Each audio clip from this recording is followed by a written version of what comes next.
agaasimaha guud ee madaxtooyada Soomaaliland Maxamed Cali Bile ayaa ku xog warramay kulamo istaba jooga oo lagu dejinayo qorshe hawleedka waaxyaha kala duwan ee madaxtooyada Soomaaliland oo la soo afmeeray. waxaan maanta soo gabagabeynay shirkeennii socday 3 maalmood ee ku saabsanaa in waaxyaha kala duwan ee madaxtooyadu ay yeeshaan qorshe hawleed sanadka 2018 alxamdulillah shirkaas si fiican buu inoogu soo dhamaaday waxaana inooga soo baxay qorshe hawleed tafatiran oo wax kasta oo madaxtooyada ka tirsan ay samaysatay oo hagaha hagaya inta sanadka ka hadhay hawlaha ay waaxaha kala duwan ee madaxtooyadu fulinayaan qorshe hawleedku sidiisaba faa'iido leeyahay mar waxa weeye waa road map ama waxa weeye waa hage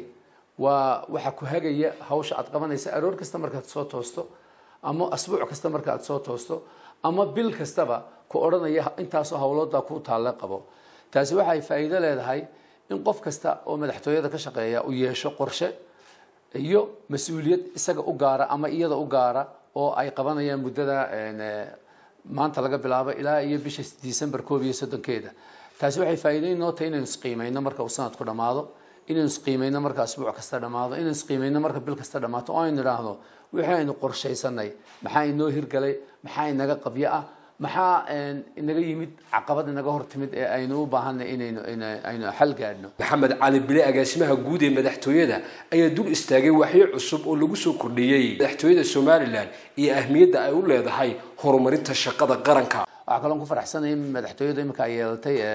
dhowr waaxood oo kuwii hore u jiray oo la casriyeeyay iyo kuwa cusub waxa kamid ah waaxda warbaahinta ama meediyaha waxa kamid ah waaxda xiriirka bulshada iyo waxa kamid ah waaxda cusub ee imika wacyi gelinta oo waxa soo dhan waxa looga jeedaana in la hagaajiyo xiriirka ka dhaxeeya madaxtooyada iyo bulshada waxa ay igmatay madaxtooyada iyo madaxweynaha iyo madaxweyne ku-xigeenkiisa inay u fuliyaan qorshaha u soo bandhigeen waqtiga ololaha madaxweynahana anagoo waaxaha kala duwan ee madaxtooyada ee kaalinaya ama caawinaya shaqada madaxweynaha inaan isku xidhno bulshada iyo madaxtooyada si bulshadu ula socoto wax kasta oo ay soo u qabanaya madaxweynuhu waxa kale oo soo bandhigaynaa inaan la socodsiino waxa bulshadu tabanayso madaxweynaha iyo madaxweyne ku-xigeenkiisa si marka madaxweynaha iyo bulshadii soo dooratay ay iskugu xidhnaadaan.